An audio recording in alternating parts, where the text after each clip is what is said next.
রাব্বুল আলামিন ওই দেশে আল্লাহ রাব্বুল আলামিন দান করেছিলেন। যখন নাকি বৃষ্টি হয়ে গেল, বৃষ্টি হওয়ার পরে আল্লাহ রাব্বুল আলামিনের কাছে মুসা কালিমুল্লাহ ডাক দিয়ে বলতেছেন, আল্লাহ তোমার লীলা খেলা তো আমি কিছু বুঝলাম না।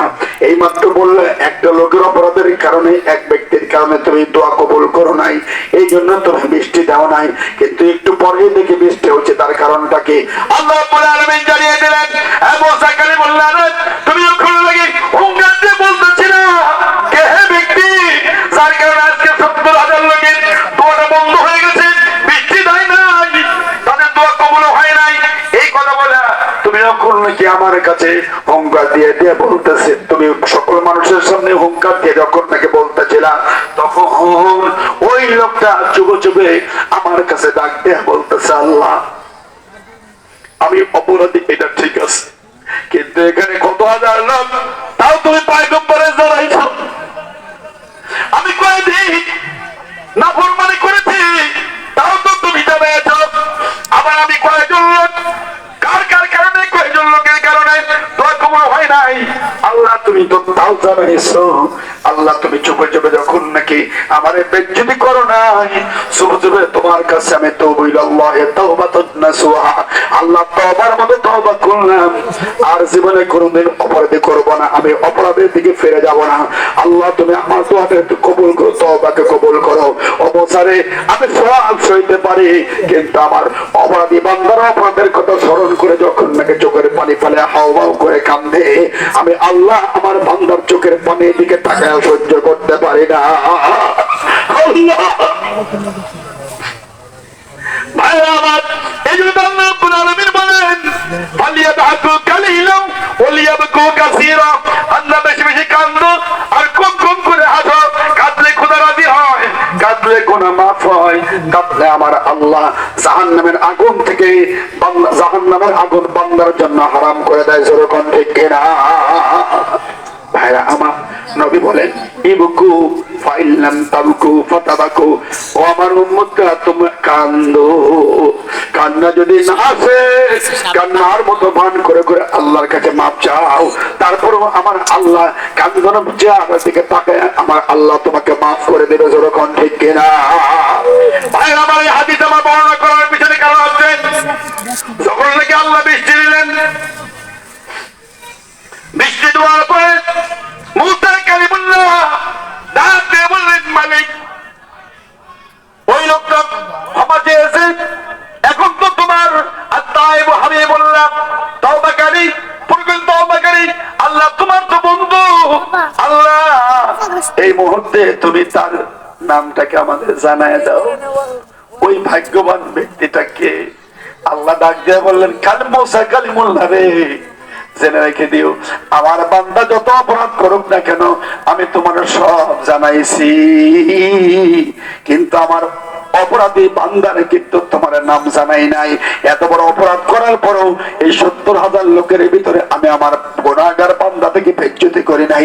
দেখেন না কেন, এত বড় অপরাধী করার পরেও আমার আল্লাহ নাফরমান বান্দার কিন্তু পরিচয় কিন্তু দেয় নাই। যেরকম ঠিক কিনা, অথচ আমরা কি করি, দোকানে বসে বসে অনেক মুরব্বীদেরকে, অনেক মুসলমান দিনদার ভাইদেরকে আমি আপনার সমালোচনা করি, আমি আপনাকে ইজ্জতকে কিন্তু আমি নষ্ট করার চেষ্টা করি। জেনে রাখবেন, আপনি যদি আরেকজনের দোষকে যদি আপনি গোপন করেন, আরেকজনের সম্মান যদি আপনি রক্ষা করেন, যদিও লোকটা ভুল করেই ফেলছে, জেনে রাখবেন এই ভুলটা সংশোধনের জন্য তার মান যাতে ক্ষুণ্ণ না হয়, এই জন্য যদি আপনি তার অপরাধটাকে গোপন রাখতে পারেন, আর যদি তার সম্মানটাকে অক্ষুণ্ণ রাখার জন্য যদি আপনি চেষ্টা করতে পারেন, কিয়ামতের ময়দানে আপনার অপরাধের কারণে আমার আল্লাহ আপনাকে কোটি কোটি মানুষের ভিতরে আপনাকে বেজ্জিত করবে না। যেরকম ঠিক কিনা, যেরকম ঠিক কিনা।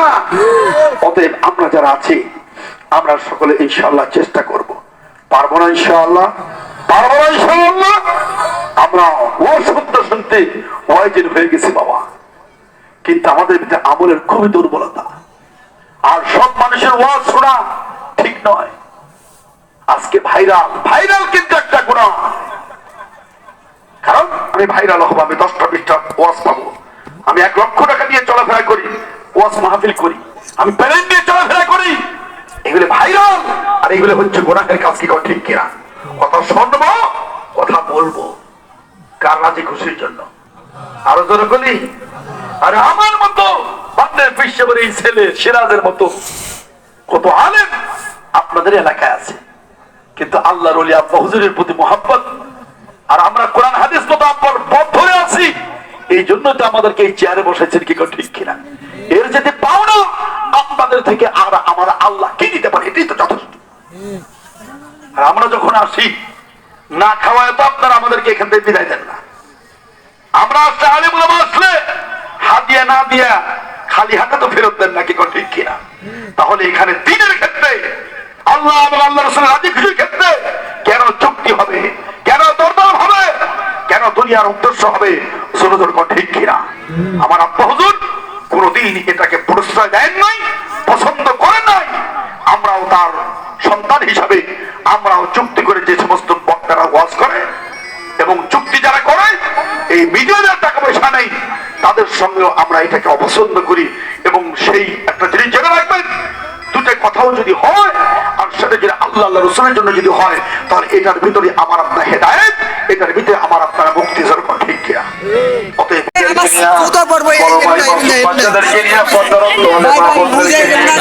আল্লাহ হাত তুলেছি, যা জিজ্ঞাসা করতে সুদালে তোমাদের পড়া হয়েছে, যা সওয়াব দিয়ে থাকে সওয়াবটাকে মেহেরবানি করে নবীজি রওজা মুবারকে পৌঁছে দিন। খাস করে নবীজি সাহাবী আলে বায়াত তাবিঈন তাবিঈন আইবে মুসলিম तमाम মুহাদ্দিসিন সালফে সালেহিন বুজুরগানে দিন ওলিয়া ওলিয়াদের کرام দোকার খবরে প্রত্যেকের খবরে হাদিয়াটিকে পৌঁছে দাও। রব্বুল আলামিন জান্নাতুল বাকি জান্নাতুল মুআল্লা ওদের ময়দানে বদরের ময়দানে কারবালার প্রান্তরে প্রান্তদের পাশে আপনার বন্ধুরা যে যেখানে শুয়ে আছেন তাদের রহমতবারকে হাদিয়াটিকে পৌঁছে দাও। রব্বুল আলামিন বাবর আব্দুল কাদের জিলানী রাহমাতুল্লাহ আলাইহি, খাজা বাওয়াইনুদ্দিন চিশতি রাহমাতুল্লাহ আলাইহি, খাজা বাহাউদ্দিন নকশবন্দি রাহমাতুল্লাহ আলাইহি, মুজাদ্দিদ আল-ফিসানি রাহমাতুল্লাহ আলাইহি, পৃথিবীর আনাচে কানাচে যারা যেখানে শুয়ে আছেন আপনার ওলিরা বন্ধুরা প্রত্যেকের খবরে হাদিয়াটিকে পৌঁছে দাও। আল্লাহ কাজ করে ফরফরা জমিনে, সারসিনাল জমিনে, আল্লাহ উজানের জমিনে, লাওয়াটার জমিনে, আল্লাহ চরমনার জমিনে, আল্লাহ ভান্ডারিয়া জমিনে, এমনি করে বাংলাদেশের আনাচে কানাচে পাহাড়ে পর্বতে বিভিন্ন মাত্রা দরবারে গোরস্থানে আল্লাহ এই জমিনে নিজে যারা শুয়ে আছেন তারা রহমতবারকে হাদিয়াটিকে পৌঁছে দাও। রব্বুল আলামিন এই গ্রামের ভিতরে এই ইউনিয়নের ভিতরে আমবাগানে বাগবাগানে সোনকলায় বাসতলায় লতাপাতার নিচে আপনার বান্দিরা আল্লাহ ইমাম সহকারে যেখানে চলে গেছে প্রত্যেকের খবর হাদিয়াটিকে পৌঁছে দাও। রব্বুল আলামিন এই মাহফিলের জন্য যারা দান দিয়ান করেছেন, আয়োজন করেছেন, শ্রম দিয়েছেন, বুদ্ধি দিয়েছেন, পরামর্শ দিয়েছেন, আল্লাহ প্রত্যেকে দান দিয়ানকে আপনি কবুল করে নিন। অনেকে অনেকগুলি টাকা দিয়েছেন, চাউল ডাউল দিয়েছেন, আল্লাহ লবণ দিয়েছেন, অনেকে অনেক কিছু দিয়েছেন, আল্লাহ প্রত্যেকের দানকে তুমি কবুল করে নাও। আল্লাহ যে আশা করে দিয়েছে আশা পূরণ করে দাও। আল্লাহ এই মাহফিল কিয়ামত পর্যন্ত হিসাবে নিয়ে তুমি কবুল করে নাও। মাহফিল উসলা করে এলাকার আসমানি বালা জমিনে বালা থেকে তুমি হেফাজত করে দিও। আল্লাহ আল্লাহ এই অঞ্চলে অনেক ভাইরাল লিচুর বাগান করেছে, আল্লাহ যাবতীয় খারাপি থেকে, যাবতীয় বিপর্যয় থেকে, যাবতীয় মালা মুসিবত থেকে আল্লাহ এদের ব্যবসা এই সমস্ত জিনিসগুলি আল্লাহ তুমি মেহেরবানি করে আল্লাহ হেফাজত করো। আল্লাহ লিচুর ভিতরে তুমি বরকত দান করো, অর্থনৈতিক স্বাবলম্বী হতে পারে সে তৌফিক সকলকে দান করে দিও। আল্লাহ ঈমান এবং আমলকে তুমি মজবুত করে দাও। আল্লাহ নির্যাতিত মুসলমানদেরকে তুমি হেফাজত করে দাও, জালেমদেরকে চিরতরে তুমি দুর্বল করে দাও। আল্লাহ বাংলাদেশের উপর তুমি খায়ের বরকত তুমি নাযিল করে দাও।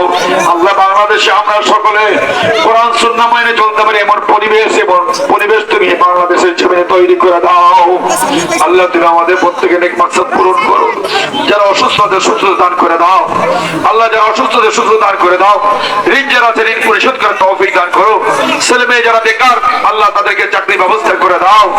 আল্লাহ সকলকে আল্লাহ তোমার দ্বীনের পথে চলার তৌফিক তুমি দান করে দাও। তাকাব্বাল মিন্না ইন্নাকা আনতাস সামিউল আলিম ওয়া তুব আলাইনা ইয়া মাওলানা ইন্নাকা আনতাত তাওয়াবুর রহিম বিরহমাতিকা ইয়া আরহামার রাহিম।